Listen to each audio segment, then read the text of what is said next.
welcome to another RSR. Tonight I'm reviewing DC United 2, Toronto FC 2, match 13 of the 2022 MLS season. And Toronto gets a well-deserved draw that honestly, they probably should have won, but at least they didn't lose. Yeah, they had two brainless mistakes, but they made up for them. And they got a result. And they moved a little bit up the table, and they're still within striking distance in the top 7, 4 points away. They win their next match. They're right up there, just like they would have been here. They're fine. It's not as bad as last year. They're still doing better compared to where we were last year. And Insigne is coming within the next month. So, I think 3-4 league matches. But a couple of CCL. Or a couple of Canadian Championship matches. 3. And like 4 league matches. I think we can handle. I really do. But with that being said, here's the goals scored as follows. Edison Flores in the 7th minute opens the scoring. Estrada crosses the ball in right to Flores at the top of the 6-yard box. He nutmegs Alex Bono. No question you had there. He had it. That was easy. He parted the Red Sea and put the ball in the net. 1-0. Easy as you like for Edison Flores. 7th minute, 1-0 DC. But in the 36th minute, Io Akinola gets the ball passed to him by Jesus Jimenez. Jesus Jimenez gets an assist here instead of a goal, but it's still part of it. Io Akinola takes the shot, patient, pops it into the top corner, makes it 1-1 in the 36th minute. That's where it would go into halftime, 1-1. Michael Estrada in the 56th minute for DC United. Gets played onside by the Fontes shot. Bono saves it, falls down. Cozy Thompson tries to clear it off the line, but it can't do nothing about it. 56th minute, Estrada taps it in. Played onside, 2-1 DC. Then in the 89th minute, Jonathan Osorio, ball shot at Bill Hamid by Jordan Peruzza. The rebound falls to Jonathan Osorio. He taps it in, puts it into the net to make it 2-2 in the 89th minute. That's the way it would end. 2-2 would end this match. Full time, a point for TFC, a point for DC. They were fighting for those last 6 minutes, trying to get a winner on either side of the ball. But I'll take a draw. I called it. I said there would be a draw, and here we are. I called it there. Full-time stats, 17 shots to 14, 7 shots on goal to 6, 48% possession to 57% possession, 346 passes to 378, 75% pass accuracy to 78, 14 fouls to 11, 2 offside to 0, 4 yellow cards to 3, 0 red cards to 0, and 6 corners to 2. I still think Toronto was slightly the better team here. I think they were slightly the better team in this game. They deserved a draw, at least.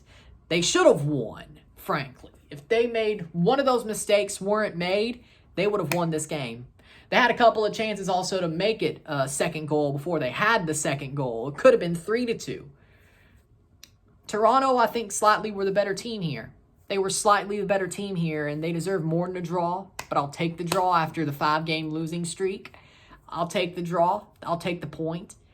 They got to scrape for points until Insigne comes and the other summer signings come, whether that's Luxalt or Crescito. Probably Luxalt, which honestly I'm a lot better with because he's younger. He can play offense. He's not on his last legs, and he's probably committed to the cause more. So, with that being said, I'd rather have him or a loan back by Richie Larea if he doesn't play in the Prem, and it's basically Toronto saying, hey, can we have him back on loan? Instead of him going to the championship, they could make that move. Maybe for the other side, maybe that is. They said they could get 4 players this summer. Insigne counts as one of the 3 they were expecting to get. But they could get a 4th player, and maybe that's a loan back for Richie. But with that being said, they have to scrap for points until we get to that point. And they are. And they have been, if you think about it.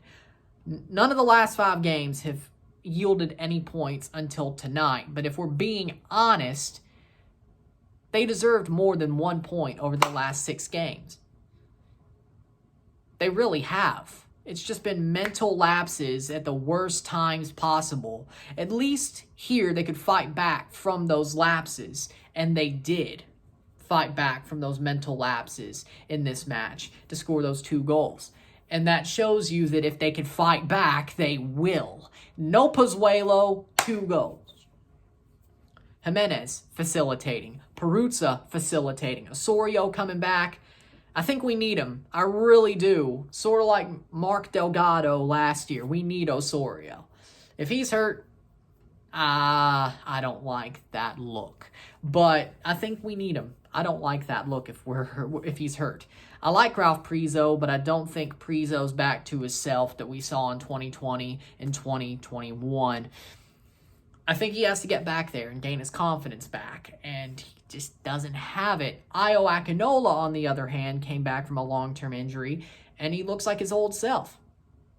That's the roll of the dice, but Io scores a goal today, gets his first goal back from that injury from Gold Cup 2021. He's played a couple of games, his first start back, and he gets that goal, and well-deserved. He's been looking good recently. He's been looking good since he's come back. He's deserved that goal, and he got it. And I'm happy to see it from him because he's a very good player, a good guy, deserves to have that type of reaction and that type of play. Jesus Jimenez put that on a silver platter for him, and he feasted. That was a good play. Io feasted. That was a great play, a golazo there. For me, when it comes to Toronto, they honestly should have got 3 points tonight. They had more chances than that. They should have scored a third goal before that second goal from Oso went in. Them's the breaks, though. Sometimes it doesn't go your way like that, and it didn't. We made 2 mistakes. We answered back. We could have unanswered for a third. We didn't. But I'll take the draw with the way they played. I love the way Toronto played tonight. I've been loving the way they've played for the past 5 games, frankly. It's some good momentum going into Halifax on Tuesday. And I like our chances there. I mean, of course I do, okay? Of course I do. I know it's in Halifax. I know Pozuelo might not be healthy for that match, but let's be honest, Halifax is at the level that York was last year when we played York. I really think we'll be fine without Pozuelo if that is so has to be. Jimenez will be there. He'll probably do it himself. Io will probably look good. I like the situation. I want Pozuelo back by Montreal in June, late June, and honestly Forge. But he should be back for that. I think we could get past Halifax without him. And if we don't, we didn't deserve to anyway. So we'll deal with that when we get there. I'll see you Tuesday for that one. But it's some good momentum going into the Halifax match. And I'm happy to see it go that way. Halifax is a good team, but they're not Toronto, even with these youth players. Petrasso is probably going to look even better than he has in MLS. I say he's Rookie of the Year. I think he should be. I think he has that momentum or that possibility, but he has to keep on playing like he was in the first 2 months of the season compared to late April, early May. And then we'll see there. Pre-international break instead of post that last international break. We'll see, though. But Petrasso should have a great game there.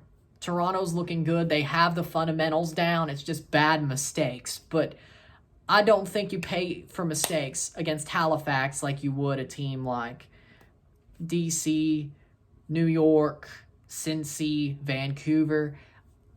I think we should be fine. Toronto should have a very big favorites there, and they should be the favorites there, and I think they will be. But the way Toronto's been playing, they haven't really shown me that they're bad. They've shown me that stuff just absolutely goes awry at the worst moment possible, and that's why it goes bad for them. But when it comes down to it, they still play good football. And they have been playing good football. It's just that this was the moment they could actually fight back from those moments that put them into a bad place, into a bad situation. But they fought back.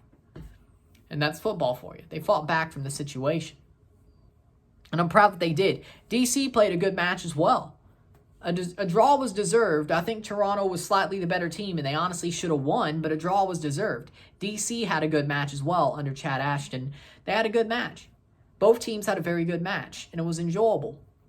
Unlike the last time they went to Audi Field. So it was enjoyable.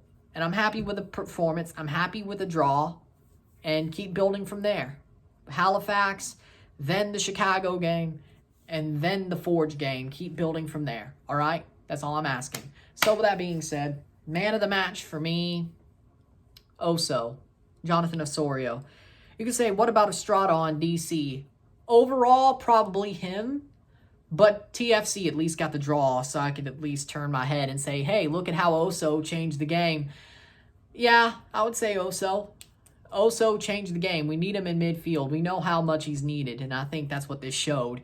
Him being injured was not a good thing. I think some of those results do turn if he didn't get hurt in that situation before Cincinnati in that midweek during the CCL final.